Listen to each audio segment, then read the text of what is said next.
우리가 먹는 감기약을 비롯해서 뭐 약들 있잖아요. 이런 약들 중에도 변비를 유발하는 약이 있습니까? 감기약이 그렇습니다. 감기약을 드시면 콧물이 마르는 게 항히스타민제가 들어있어서 그러는데요. 이런 약들에 항콜린 부작용이라는 부작용이 있어요. 이거는 장 운동을 늦춥니다. 감기약 먹고 변비 생기면 감기 때문에 변비 생겼다고들 생각하시는데 약 때문에 그럴 수도 있어요. 안녕하십니까, 셀코TV 구독자 그리고 시청자 여러분, 여러분의 인생을 더욱 건강하고 풍요롭게 만들어 드릴 셀코TV 탐나는 일상입니다. 오늘은 정재훈 약사님 모시고 약에 관한 정보 또 재밌는 뒷얘기 한번 들어보도록 하겠습니다. 어서 오세요. 안녕하세요. 네, 잘 지내셨어요? 네. 우리가 먼저 얘기할 건요. 우리가 건강 얘기할 때 저는 뭐니 해도 제일 중요한 건 소통이거든요. 네. 잘 드시고 잘 배설하고 잘 자고 이거잖아요. 맞아요. 그래서 오늘은 중년의 말 못할 고민. 이 중년뿐이 아니더라고요. 요즘 젊은 특히 여성들 많던데 변비 때문에 고생하시는 분들 많거든요. 네. 그 얘기부터 좀 해봤으면 좋겠습니다. 변비가 생기면 변비 약을 먹잖아요. 맞아요. 근데 그게 확실히 효과는 있긴 한데 네. 이게 몸에 좋을까? 이게 도움이 일시적이지만 이게 가능한 이런 생각이 들거든요. 네. 저도 변비약 먹을 때는 그 생각을 합니다. 네. 이제 저는 변비약 먹을 일이 좀 없는 편인데요. 일단 변비약을 드신다고 그래가지고 그렇게 위험한 변비약은 많지는 않은데요. 오히려 이제 변비약 오랫동안 드시는 거에 대한 걸 걱정을 많이 하시는데 네. 그거보다는 제일 위험한 거는 장 청소를 한다고 좀 강력한 변비약 있잖아요. 네. 뭐 이렇게 물처럼 돼 있어가지고 네. 한 번 마시면 그냥 네. 바로 그런 변비약이 오히려 네. 조금 더 위험합니다.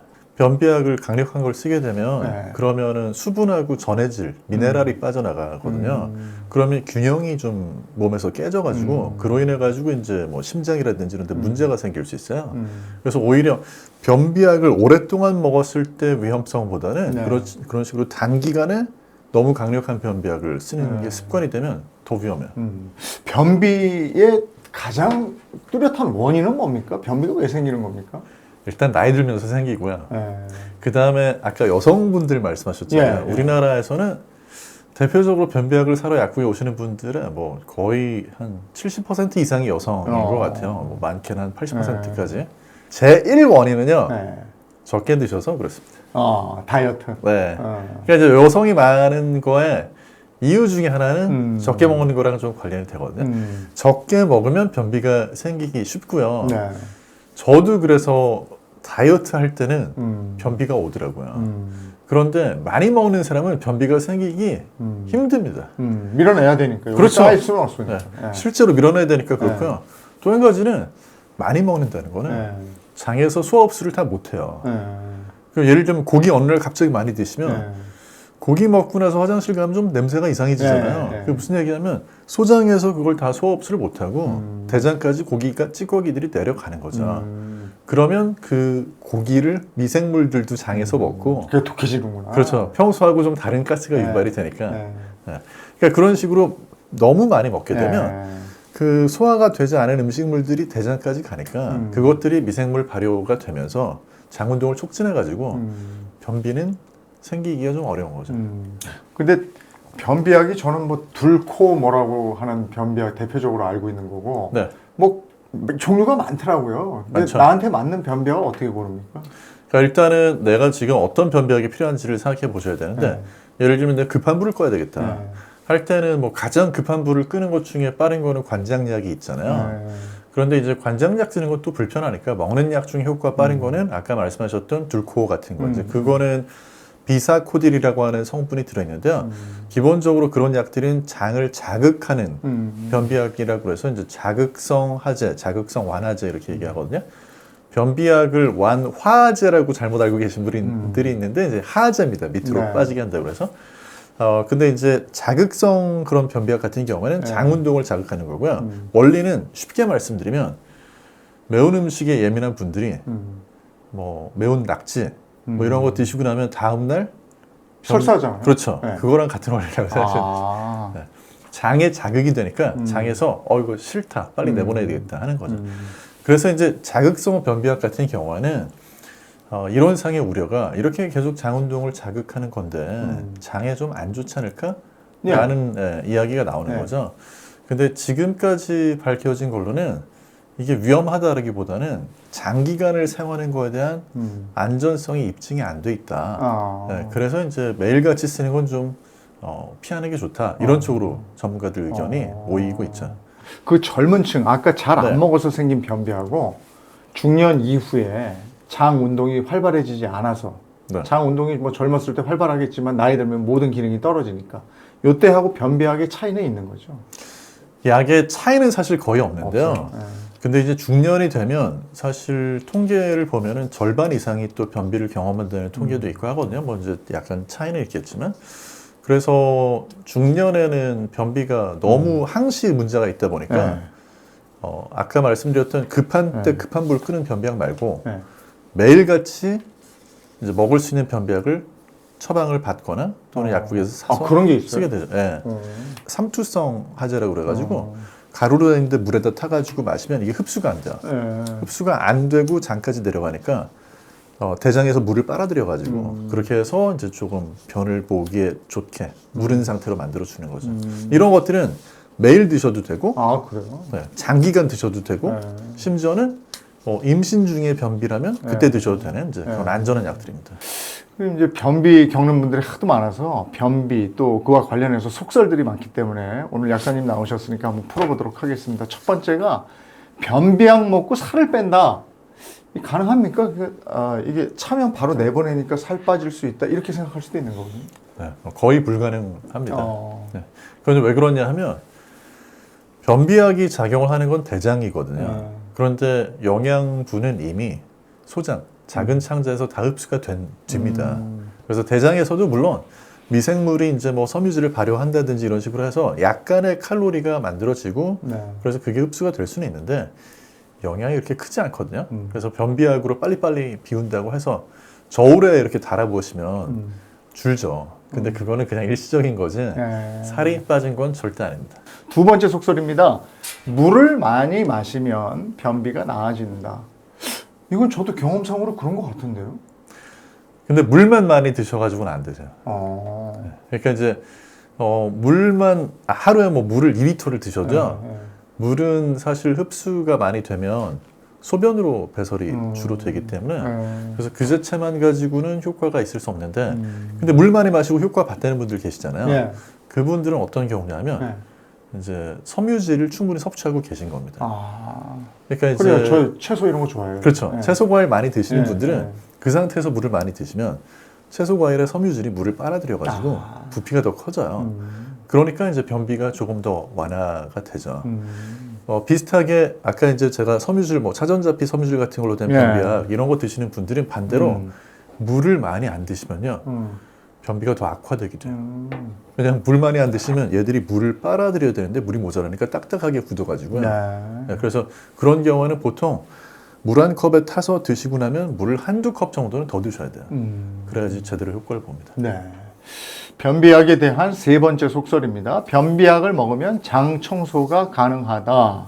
이건 어떻습니까? 장 청소는 가능한데요. 장 청소가 의미가 없습니다.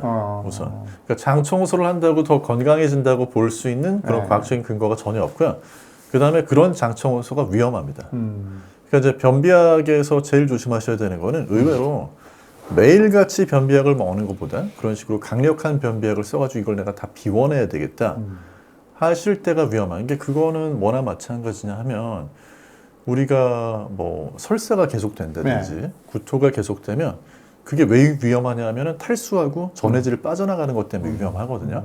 그래서 그런 것 때문에 잘못하면 사망까지 이를 수 있는데 사람의 몸을 그런 극한 상황으로 몰아붙이는 거죠. 변비약으로. 그래서 장 청소라는 것 자체는 뭐 실제로 기분은 조금 맑아지는 기분이 들긴 하거든요. 저도 이제 대장 내시경 하기 전에 먹고 이제 화장실 가면서 불편한데 머리는 좀 맑아지는 느낌 들더라고요. 그렇지만 그 기분을 얻으시려고 변비약을 계속 과용하시는 거는 굉장히 위험한 거죠. 그 변비에 좋다는 그 변비약 말고 건강 기능 식품들 있잖아요. 그런 것들도 뭐 조심해야 될 것도 있을 것 같고 진짜로 괜찮은 것도 있을 것 같고 그런데 그런 것에 대해서도 좀 한 말씀 해주시면. 일단은 해외에서 이렇게 뭐 직구나 이런 걸로 구입하시는 제품 중에 우리나라에서는 이제 위험하다고 그래가지고 허용 안 해놓은 성분들이 간혹가다 들어있는 경우가 있거든요. 그래서 그런 예를 들면 알로에 같은 경우에도 알로에도 뭐 변비 용도로 쓰는 경우가 있었는데 과거에 그 알로에 노란색 진액 뭐 이런 것들은 장을 자극하는데 장을 그냥 자극만 하는 게 아니라 장에 좀 위험할 수 있다. 그러니까 예를 들어서 이제 변비약 중에서도 어떤 천연물이어도 강력한 것들은 장점막을 지나치게 자극해가지고 그러면은 오히려 장점막에 좀 독성이 유발된다든지 하는 그런 위험이 있어가지고 그래서 그런 것들을 무턱대고 건강기능식품이라고 해서 다 이렇게 드셔서는 안 되고 다만 국내에서 그래도 식약처에서 허가해준 것들은요 우리나라 식약처가 되게 좀 그런 쪽으로 깐깐해요. 그래서 위험한 거는 뭐 거의 없다 이렇게 보셔도 될 것 같아요. 그리고 우리가 장을 위해서 먹는다. 대표적으로 아까 잠깐 언급이 됐던 유산균 아닙니까? 대표적으로. 네. 그건 어떻습니까? 유산균은 좋죠. 좋은데 이제 드실 때 변비가 있는 분들은요 유산균만 드시는 건 효과가 떨어집니다. 그래서 이제 전에 한때 약국에서 상당히 인기 있었던 게 또 주변에서 아마 많은 추천들을 하셨던 것 같은데 유산균 중에 이제 일반 약으로 처방 없이 살 수 있는 거 하고 그 다음에 이제 락툴로즈라 그래가지고 그 장까지 내려가는 유산균 먹이가 되는 게 있어요. 이게 변비약인데 두 가지. 프로바이오틱스, 프리바이오틱스 뭐 이렇게. 네, 약간 프리바이오틱스 개념인데요. 이렇게 두 가지 먹으면 변비에 좋다고 그래가지고 그 두 가지를 사러 오시는 분들이 심심찮게 계셨어요. 근데 뭐 반드시 그렇게까지 안 드셔도 유산균을 드실 때 효과를 변비 쪽으로 높여줄 수 있는 방법은 유산균 드시고 나셔서 식사를 하시는 거죠. 그래서 이제 그런 유산균이나 프로바이오틱스를 드시고 특히 섬유질이 풍부한 식사, 뭐 그게 채소하고 나물이 되건 간에 아니면 뭐 과일이 되건 간에 이런 걸 많이 드시면 유산균만 내려가는 게 아니라 어떤 그런 유익한 균들의 먹이도 같이 들어가니까 장 운동이 좀 더 활발해지면서 변비에는 사실 효과를 좀 볼 수 있을 것 같습니다. 그리고 유산균을 먹는 시기에 대해서도 여러 갑론을박이 있어요. 그러니까 그 공복에 먹어라 또는 뭐 밥 먹고 뭐 좀 지나서 먹어라. 뭐가 맞는 거예요? 그러니까 이제 유산균 자체를 그냥 뭐 코팅이나 이런 거 없이 유산균을 드신다고 했을 때 가장 좋은 타이밍은 식사하기 직전이나 직전. 또는 이제 식사하고 나서 직후 뭐 이런 때가 좋은 걸로 나와 있는데요. 그런데 그 연구는 어떻게 진행을 한 거냐면 실제 사람의 몸에다는 이게 하기 어렵고요. 그렇게 안 하고 사람의 위, 사람의 장 이런 거를 기계로 비슷한 환경을 만들어 가지고 여기에 유산균 캡슐을 넣어주고 실제로 장까지 얼마나 그러니까 가짜 장이죠. 거기까지 얼마나 살아왔는지 이런 식으로 해보면 일단은 식전이나 식사 직후가 좀 살아서 가는 게 도달률이 높은 것 같고요. 그 다음에 또 한 가지는 단백질이 풍부한 음식이랑 먹었을 때보다는 지방이 풍부한 음식이랑 먹었을 때가 조금 더 살아서 가는 것 같아요. 그래요? 네. 근데 실제로는 그거를 엄청 또 주의를 안 기울이셔도 되는 게 요즘에는 많은 제품들은 장까지 어차피 살아서 가도록 캡슐이나 뭐 코팅을 해놨기 때문에 그런 경우에는 사실 식전 식후는 큰 의미는 없거든요. 다만 아까도 말씀드린 것처럼 새벽에 일어나가지고 프로바이오틱스나 유산균만 드시고 식사는 한 2시간, 3시간 뒤에 하시는 분들 계시거든요. 그렇게 드시는 것보다는 어떤 그런 유산균, 프로바이오틱스 같은 거 드셨으면 바로 식사를 하시는 게 얘들이 이제 장까지 살아서 갔으면 먹을 게 있어야 되는데 먹을 건 없고 거기 이미 살고 있는 기존 미생물들의 텃세만 있으면 가봤자 아무 일도 못하고 죽겠죠. 그래서 좀 식사를 하시는 게 오히려 더 효과 보기에는 낫습니다. 우리가 그 먹는 감기약을 비롯해서 뭐 약들 있잖아요. 이런 약들 중에도 변비를 유발하는 약이 있습니까? 감기약이 그렇습니다. 감기약이 의외로. 그러니까 감기약을 드시면 콧물이 마르잖아요. 근데 그 콧물이 마르는 게 항히스타민제가 들어있어서 그런데요. 이런 약들의 항콜린 부작용이라는 부작용이 있어요. 이거는 장 운동을 늦춥니다.